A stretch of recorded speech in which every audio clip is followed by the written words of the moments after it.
Hello everyone. Welcome back to my channel. So we're doing another just talk video. I try to do these once a week with you guys just to kind of be with you. I always get asked is, or wanting to see the types of books that I have. I do, and I need to update it pretty often considering I do buy so many books all the time. I always need something new to kind of read, and I do have, I won't say all, but most of my books are on my website. So you have, there's two, and the reason why I'm almost scared too of telling people the books that I have and to read and stuff is a lot of the books that I have are for reference, for research and resource reference to prove a point or to affirm something. And it's not meant that I read this book because everything they say in it is true and you should follow it and the author is a great person and that's like recommending morals and dogma. I recommend the book if you want to get a glimpse of Luciferian doctrine, basically the doctrine that is the complete polar opposite and imitation of this. Well then, yeah, you're going to want to read Morals and Dogma to get a better understanding on Luciferian doctrine. Do you know what I'm saying? I'm not going to say, Morals and Dogma is on my website. Sorry, Penelope is barking.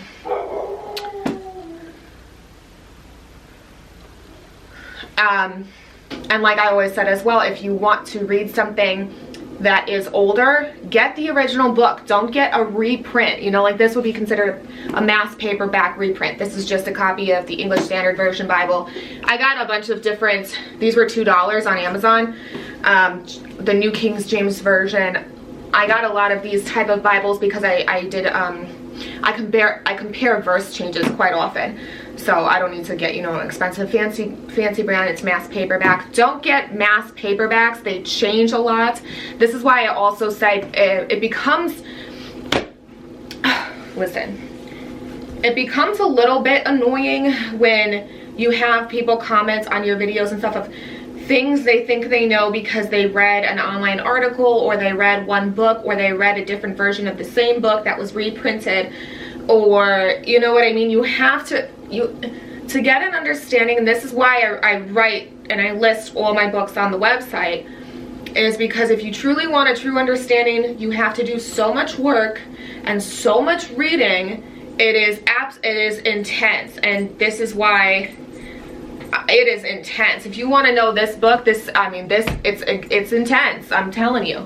Right now, I'm currently trying to learn Greek and Hebrew. I just actually got another book. Let me get it. Hold on.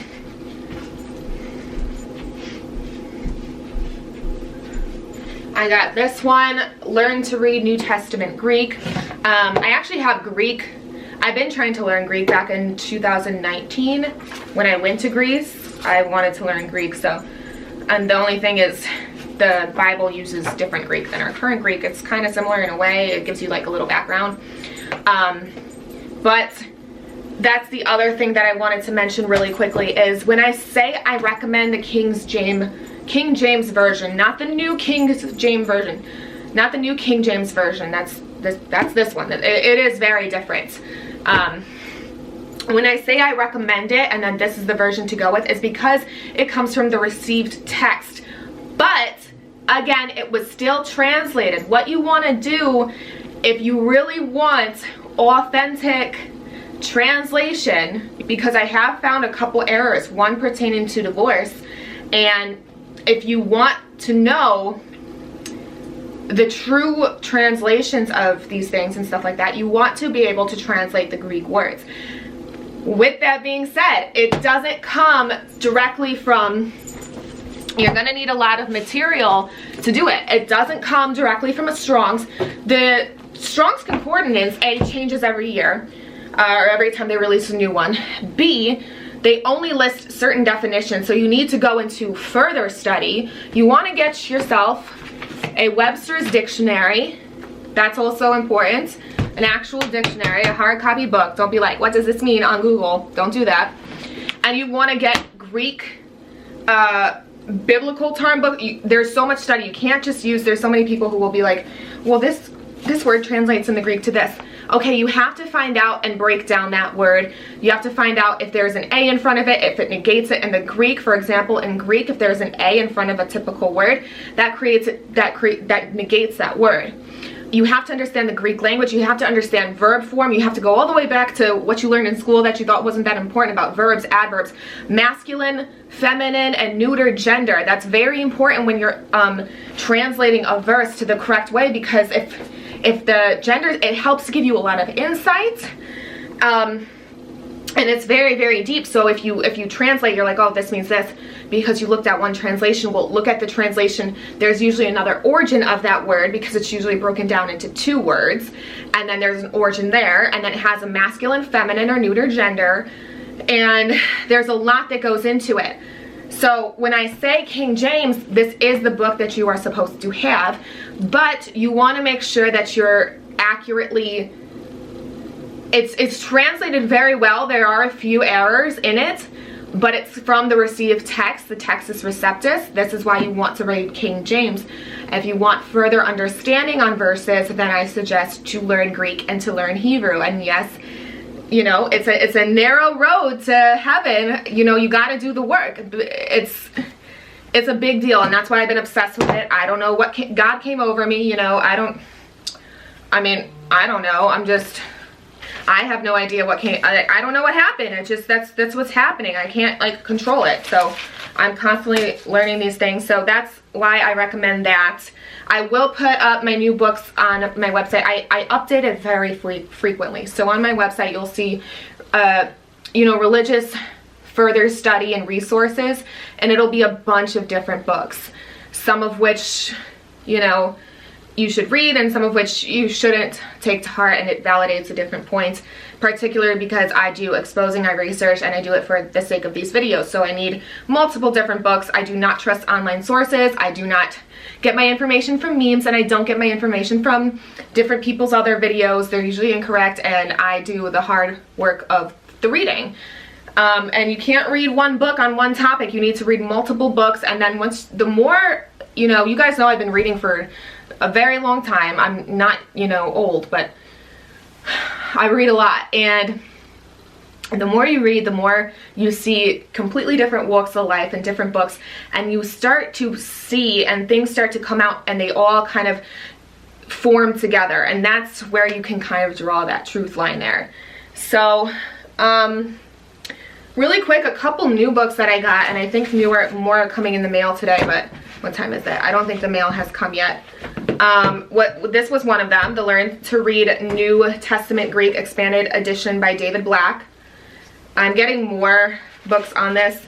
And then I have this one. This one I didn't get for biblical. This was Learn to Read Greek in 5 Days. It's a very thin book. I got it off Amazon. I got it like 2 years ago, again, when I was in Greece, because I was going to move to Greece at one point in time before all this craziness happened. So I was trying to learn Greek even then. So this was on Amazon. It's just a basic.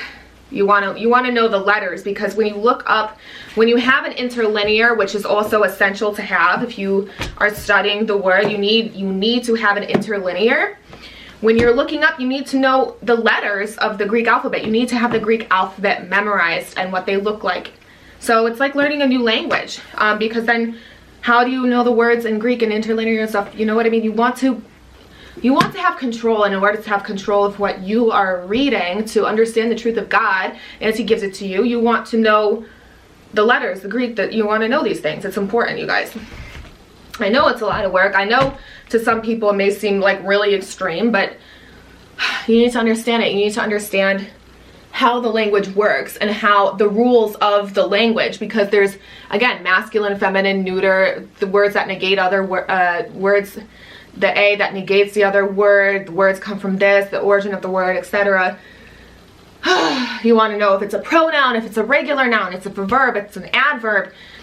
All these things really matter, because if you know the laws of the language of the literature, you know how to translate it correctly yourself, and you can see where it parallels or where there's maybe an inconsistency, or maybe just bringing you further understanding into something else.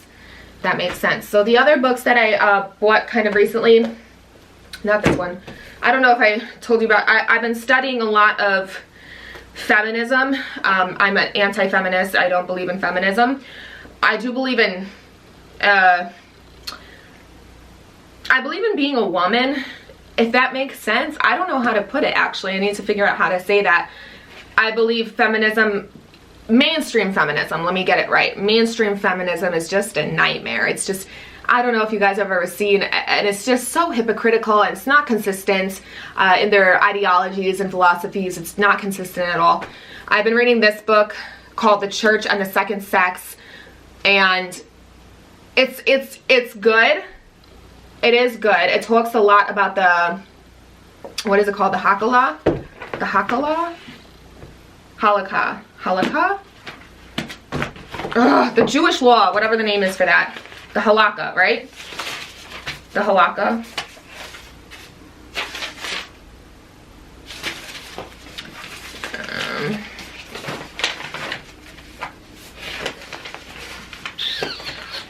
I don't know. I mean, I think it's halakha, isn't it? I don't know where I put it in my notes.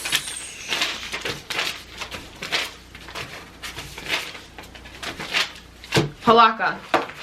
And in order to understand the Bible as well, which I have a book coming in soon, I'll show you which one I get. And then there's these other 3 books that I really want to get, but they're very, I mean, they're not very, but they're expensive for books. They're over $100. And I kind of like a better one other than this. Let me get it. This one. I almost like this one better. Because in 1 Timothy chapter 2 verse 12 it says, I suffer not a woman to teach and stuff like that. People got it all wrong. They didn't translate it right. Same with the head covering thing. People think it's like a physical cover. They don't realize this is a very metaphorical book, and people have ruined lives from this book. Not the book itself, not God himself, Jesus, you know. He didn't ruin it. Man ruined it, especially from the halakha, which is the Jewish law. And I think the other one's like the Abagda or the Agabada. I don't know what it's called. The halakha was basically the Jewish oral law. It frequently references it, specifically if you're going to talk about the covering. There's another reference where he talks about the past times when Jesus is talking about the covering and stuff like that. And the past times he's referring to Deuteronomy, where they're talking about how the Jewish oral law was awful. I mean, the stuff that they said it was horrendous. Very, horrible towards women as well. And we'll get into that in other videos. I've been studying it a lot, and this is a great book. I recommend this book more than this book, because I don't like some of this reference here, but this one is great, and it talks about the whole, you need to understand Jewish law. It is imperative to understand Jewish law, customs, traditions, to understand a lot of references in the Bible, which a lot of people don't even put together, you know. So that's that. There's videos coming on that soon. I think it's really important, but it's such a big subject that I have like brain farts when I try to articulate it in a video. This one I know a lot of you guys will want to read. It's called Walt Disney Hollywood's Dark Prince. Looks like this. Is this on my website? I don't know if it's on my website yet, so if you want you can take a screenshot of the screen or something. This one, so far it's horrible, and horrible meaning that the person who wrote this is just absolutely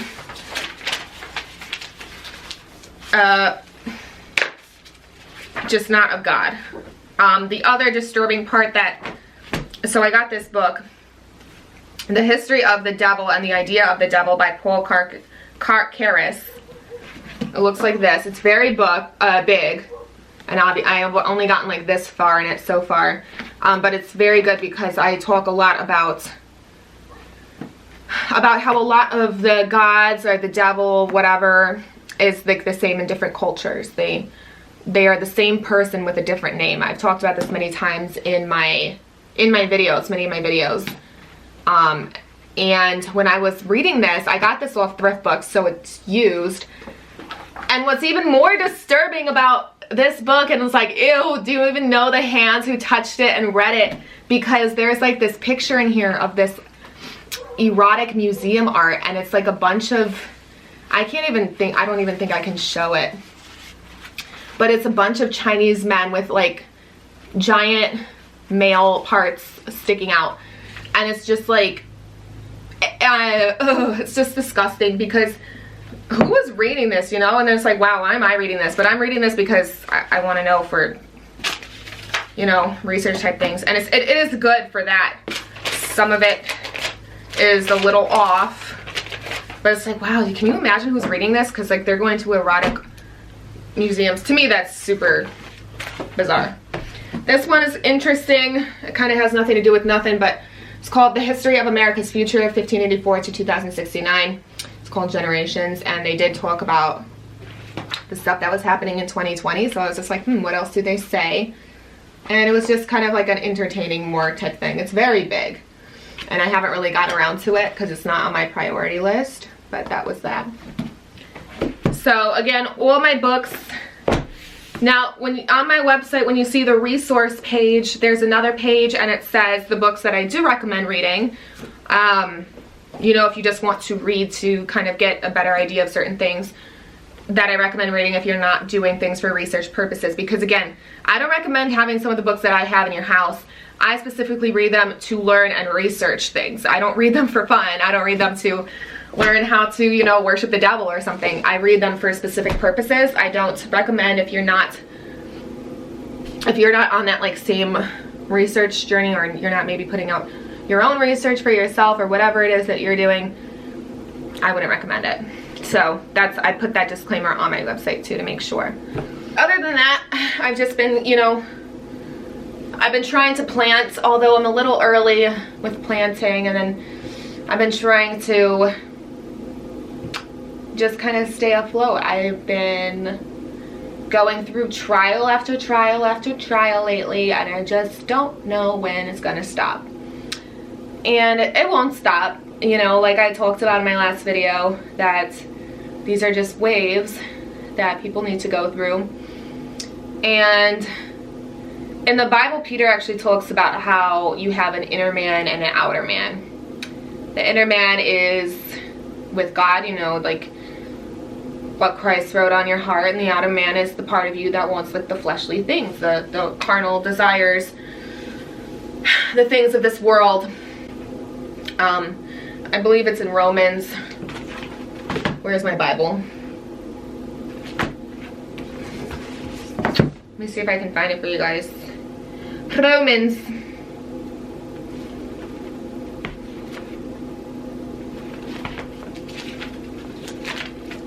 I don't remember what chapter.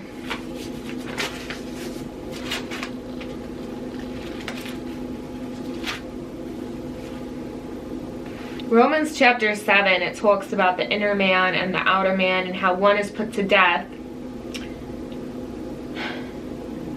and the other is becoming renewed and put to life, essentially. And I talked in my last video that I posted that if you are God's child and you're part of the elect family, and you know, maybe you're wondering, why am I going through so much stuff that sucks, you know, like, it's because God has to put you through so much fire, so much tribulation, constantly punching the outer man to get to the inner man. Romans 7 talks a lot about this, and a lot of people don't know that there's an inner man and outer man. And of course it kind of makes sense, but when you think about it and you think about, you know, maybe trials you're going through during that time, you don't understand it. God has written every single moment for every single thing in life. He knows when you're going to sneeze, you know, there's every single thing is pre-planned, and the trials you go through allow you to be more sevened. It allows you to become more perfect, to enter the narrow gates into heaven, essentially. And you need to be put through trial. If you're not getting there, then, you know, pray for more fire. It sucks. There's this story where this man was burnt at the stake, and they put a shrubbery by his feet, and it had smoke, and it was burning slowly. His skin was, you know, boiling up, and he would scream, and it was a slow death. It was a slow burn. He would scream and he would just be boiling, and he would be like, please God, just give me more fire. Just give me more fire. Kill this body, you know? Because it's just like, the world is so hard sometimes. It is so hard, and I've been going through some movie things. You guys know me. I have had quite a movie life, and this past week or two have been quite a movie with some personal things, and I just remember getting emotional. I remember praying because I know what outcome I wanted, and I remember praying so like frustrated, because it doesn't matter the outcome that I want. It matters what God is going to give you, and you have to receive the good and the bad with thanksgiving. And the more trials you go through, and what I understand, and I've been understanding this for a long time, and it gets easier but it kind of doesn't at the same time, is you go through bad things. Once the bad thing is over, you realize why it happened, and then you're thankful for it. So I've been through a lot of bad things, and there would be times where I would question, why would I still go through something? Like, man, I just got out of this, and I just survived this, and I was almost dead here. Why would I go through something like that again? Why would he do that to me again? And it's just perfecting me. It's just getting, I mean, beating me blue until that outer man is off of me. Because this world, I mean, this world will nourish your outer man. It will nourish what you want to be successful, to have money. People are so obsessed with money. I used to be obsessed with money. I was a hustler. I mean, my coffee I called hustle juice. I don't do that really anymore. I was so concerned with money. I idolized money. I idolized it. I mean, people who've known me a while. I had my girlfriends. They always called me this hustle queen. I was such a hustler. Meaning that I had millions of different ways to get money. I was always on it. I was always grinding. I was always working. I wouldn't have any time for any spiritual, you know, I couldn't take time for that. Why? Because I had to get this, and I wanted to be somebody, and I have so much potential. I have to use it. I wasn't that lazy person who was going to waste my potential in life. And the thing is like, potential can put you into harm's way sometimes, especially if you don't give credit to God where it's due. Just because you have a gift, that gift came from God. That's not from you. You're not special, okay? You're made from the dirt. Just because you have that special God-given gift, whatever it may be, you can sing, you can dance, you know how to write a book, you can make money, you can, whatever you want to do, doesn't mean that that is what you are supposed to do. You understand me? That doesn't mean that you're supposed to go out and do that. You guys know that I was going to, you know, be big time music industry, then I was going to do this, and there was a lot of things in my life that I was pursuing. I actually felt I could do so much, because again, I was such a hustler, I was so ambitious, that I felt like I could almost do anything, and there were so many options for me that I didn't know what to choose, so I was kind of dabbling into everything. And what a mess. What a mess. And sometimes that's the thing. Sometimes your gift is given to you not for you to pursue it, but for you to allow to receive fire in your life. Do you understand? Sometimes when you have a gift, that gift isn't given for the purpose of what you think it is. For example, if you have an amazing singing voice and you think you are to be the next star, that doesn't mean that that is what God wants you to do with your gift. Sometimes that gift is just a simple means of transportation to allow fire to enter your life, trial, tribulation, and struggle to enter your life, to break you down further, so you can break down your outer shell, your outer man, and get to that inner man, get further up with God, let go of those fleshly, you know, desires. So it's all about money. It's all about money. I am still working on kind of getting rid of that. I've come such a long way in 2020, because 2020 was the year that I stopped idolizing money, essentially. a lot of it came from pure fear, and that's kind of what has to do with the covering, which we'll do in another video. It talks about, you know, the covering, that Christ is the head of man, man is the head of the woman, and it talks about the long hair, man having long, it talks about all this. This means that it is, the man can trust his head. The woman cannot always trust her head. Do you understand? We'll go into it in a it's such a big concept, I can't talk about it right now. When you have so many backup plans and so many things, and granted there's a fine line, because you want to be okay and you want to have safety, you want to obviously provide for your family and yourself, so you want to have some money and you want to have, you know, bills paid and food, and you want to have necessities, okay? But when you do so much as preparing things, back, you know, referring to the halakha, back in the day, the women would cut their hair in such a way that they would be able to tie coins. They would tie denarius, I think it was called a denarius, or a dowry, to their hair, because out of the blue one day, the Jewish husband, the man, could just walk in the house and be like, you know what, I don't want you anymore, get out. At that era, the women were not allowed to own any land, any property, nothing. So oftentimes, if they didn't tie, so when they were let out, the only thing that they could take away was the thing on their person. So they would tie because they couldn't trust their head. That's what it's referring to. And again, it's a big, deep concept. So I know it may not make kind of sense. I'll get to a video into it and it will make sense for you.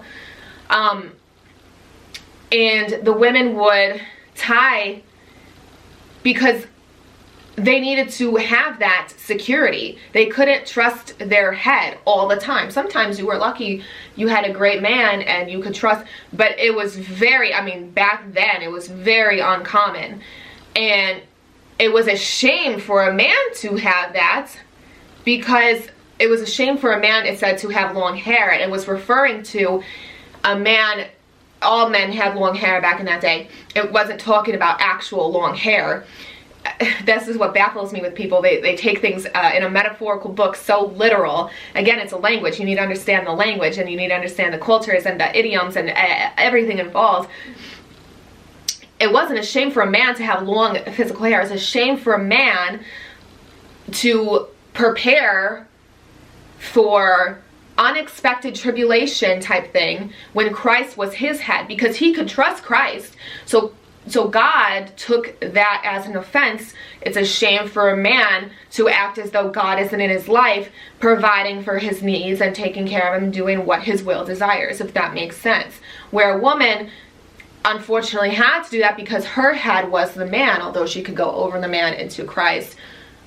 It's a whole thing.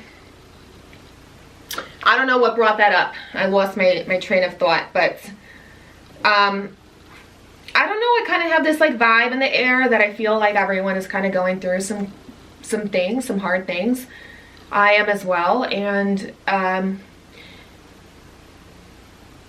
you have to receive it with thanksgiving, because I mean, if you look back, I'm sure everyone watching this video, I'm sure you have had something hard happen to you in the past.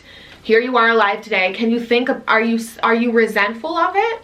Or are you thankful, like, okay, now, like, you know, 5 years later, I see exactly why that happened. And if that didn't happen, all this wouldn't happen, and I would be this, and I would be that. So essentially, you're thankful for it. Now, you may not see it now, and you may not see it a year from now, but you can see the growth over time, and that's why you just got to be thankful for it. And it's hard, but it's also a compliment. Getting trial is a compliment. It is, because you evolve. The more that you break, the more you evolve.